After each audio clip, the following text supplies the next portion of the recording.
On the bustling lanes of Kala Vasudev Chowk in Vadnagar, Gujarat, stands a modest house with a tiled roof, humble, unassuming, yet etched in history.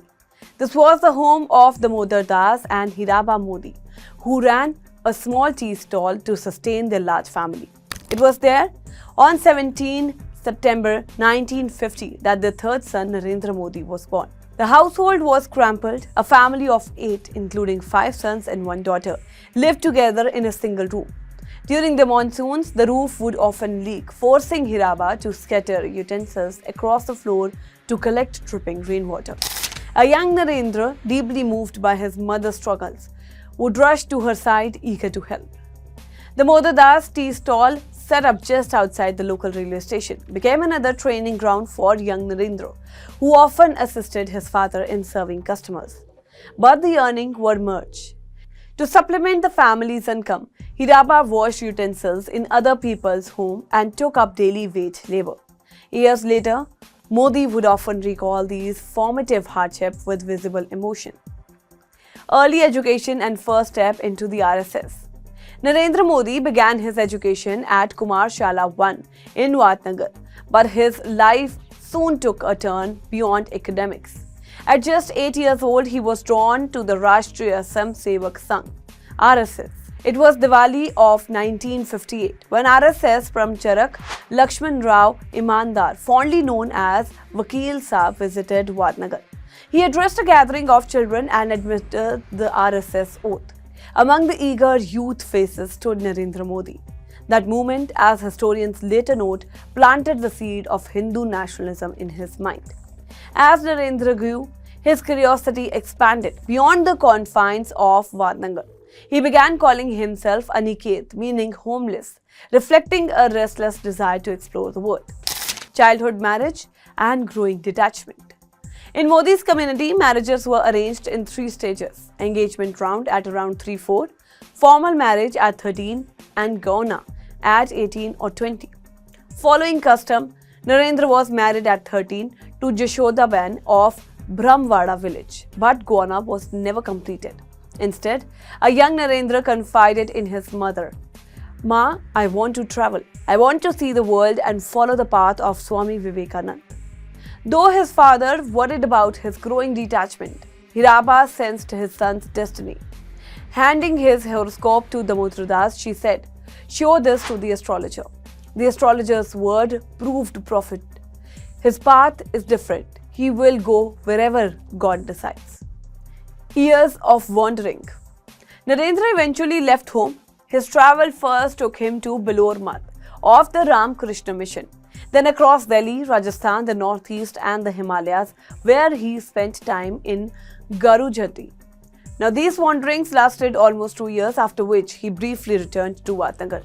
But his stay lasted just 17 days before he left again, driven by a deeper calling. It was Vakil Saib once again who guided him, arranged for Modi to live at Dr. Hedugar Bhavan in Ahmedabad. There he became a full-time RSS Brahmacharak, dedicating himself to the Sangh for nearly 15 years, working tirelessly to expand its network across India. Rise in politics. By 1985, Modi entered active politics through the BJP. His sharp organizational skills and eye for detail soon earned him recognition.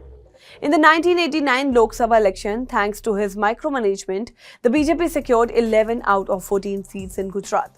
In 1990, when L.K. Advani's Ram Rath Yatra rolled out, Modi coordinated it from Somnath to Mumbai with great success, bringing him closer to national leaders. 2 years later, he played a crucial role in Murli Manohar Joshi's Ekta Yatra, which culminated in hosting the tricolour at Lal Chowk, Srinagar. On January 24, 1992, Modi's speech in Jammu drew wide attention. The same yatra faced violence in Fagwada, Punjab, where shots were fired, killing several. Concerned for his mother's peace of mind, Modi later recalled how his very first phone call after surviving the ordeal was to Hiraba, from organizer to chief minister. The Gujarat BJP was divided into 1990s between Shankar Krishan Vaghela and Keshubal Patel, whom Modi considered his mentor. In 1995, when tensions peaked, the party high command shifted Modi to Delhi as a national secretary. A turning point came on October 1, 2001. While attending a journalist funeral, Modi was unexpectedly called to meet Prime Minister Atal Bihari Vajpayee. With a smile, Vajpayee remarked, "You're grown fat eating Punjabi food in Delhi. Go back to Gujarat." The next morning, Modi flew to Ahmedabad. His first stop was his mother's side. He later wrote in his vlog, "My overjoyed mother's first question was, 'Will you stay here now?' She already knew my answer." On 7 October 2001, Narendra Modi took oath as Chief Minister of Gujarat. Hiraba, stepping onto a public platform for only the second time, blessed her son. Trials and transformations. Barely a year into the tenure, the 2002 Gujarat riots shook the state.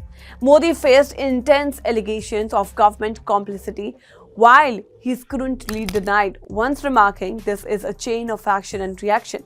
We want neither action nor reaction." Eventually, he was cleared first by a magistrate's court and later by the Supreme Court.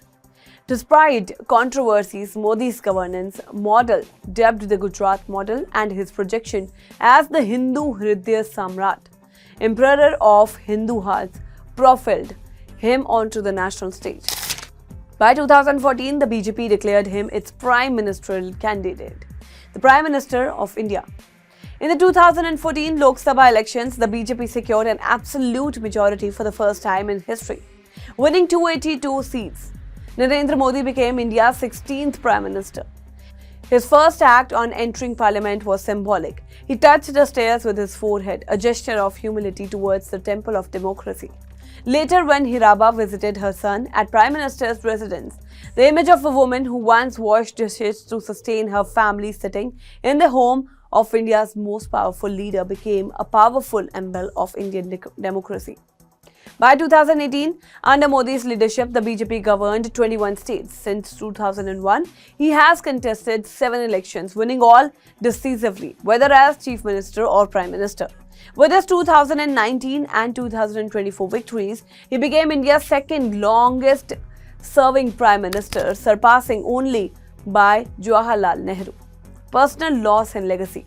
On December 30th, 2022, Modi's mother, Hiraba, passed away at the age of 100.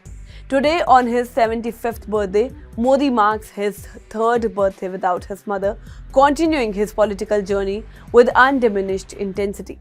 From the narrow lanes of Vadnagar to the corridors of power in Delhi, Narendra Modi's story is one of resilience, ambition, and transformation. A journey shaped as much by poverty and struggle as by discipline and determination.